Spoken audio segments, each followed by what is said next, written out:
AC যখন purchase করি, আমি এখানে এসি নিয়ে আসি, যারা মেকার ছিল এসি লাগাবে, তখন আমার পাশের কিছু দোকানদার মানে দেখে বলা বলি করতেছিল যে একজন আরেকজনকে বলতেছিল যে টুপি বিক্রি করে আবার এসিও লাগায় দোকানে, টুপির দোকানে এসি, মানে কথাটা আমি ওইখানে বসে বসে আমার কানে যাচ্ছিল। এখানে আমার রিপ্লাই দেওয়ার কিছু নাই। কিছু কাছের মানুষ ছিল, যখন শুনে আমি ক্যাপের দোকান, মানে তারা বলতেছিল, এভাবে বলতেছিল যে বিবিএমবিএ শেষ করে টুপির দোকান, টুপি নিয়ে বিজনেস করবি, কোনো ব্যাংকে না, টুপির দোকান, তো ভালো ফ্যামিলি থেকে কি তোকে কোনো মেয়ে দিবে, মেয়ে বিয়ে দিবে, কথাগুলো এরকম অনেক মানে কাছের অনেক মানুষ এটা বলছে এই টাইপের। বাট তখন আমি ওইভাবে আসলে এই জিনিসটাকে আমি মাথায় লাগাইনি, কারণ আমি জানি আমার ক্যারিয়ার আমাকেই করতে হবে। একটা মজার বিষয় আছে যেটা সেলিব্রিটি অ্যাক্টর বাচ্চু ভাইকে নিয়ে আমি বলি, যে একদিন একটা কাস্টমার আমাকে নক দিয়েছে যে 2টা ক্যাপ লাগবে, সেলর ক্যাপটা আমাকে জিজ্ঞেস করতেছিল প্রাইস কত। আমি বললাম 2600 টাকা, 2টা 2600 টাকা। তো বলতেছিল আমার জন্য কত রাখা যায়, আমি বললাম প্রাইস ফিক্সড, কোনো ডিসকাউন্ট নেই, আমাদের ফিক্সড প্রাইস যে আমরা সেল করি। তখন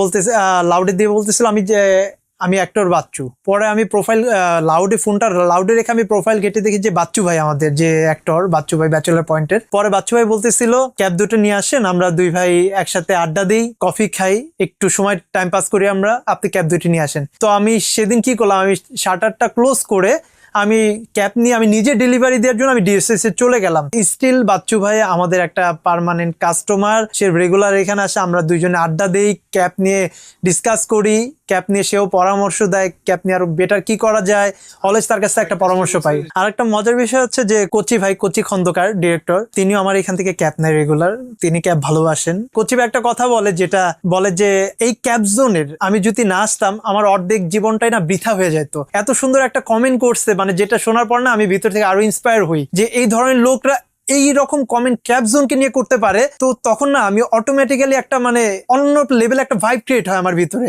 সেলিব্রিটি মানুষ যখন আমার এটাকে এইরকম ক্রেডিট দেয়, তাহলে definitely export cap zone something একটা। ইউকে থেকে আমার অফার লেটার চলে আসে, আমি ওইখানে এমবিএ করার কথা ছিল, কোনো কারণে এখানে যাওয়া হয়নি। তো ফ্যামিলিও চাচ্ছিল এরকম যে আমি এমবিএ করি, তখন আমার এমবিএ করা হয়নি। তখন আমি বাংলাদেশি একটা মার্কেটিং এ জব শুরু করি, 2 বছর আমার জবেই থাকি। বাট ওইটা ছিল আমার মনের এগেনস্টে, যেহেতু আমি হিউম্যান রিসোর্স নিয়ে পড়াশোনা করেছি, এইচআরএম নিয়ে, মন থেকে ওইটা আমি মানে মন থেকে যেত না। আমার ক্যাপ আমার আগে থেকে একটা পছন্দের জিনিস। আমি যখন খেলাধুলা করি, অনেক ছোটবেলা থেকে খেলাধুলা করতাম, ক্যাপ পরতাম। ক্যাপ একটা নট অনলি স্পোর্টস, একটা ফ্যাশন, একটা মানে ফ্যাশন হিসেবে জিনিসটাকে শো করা যায়।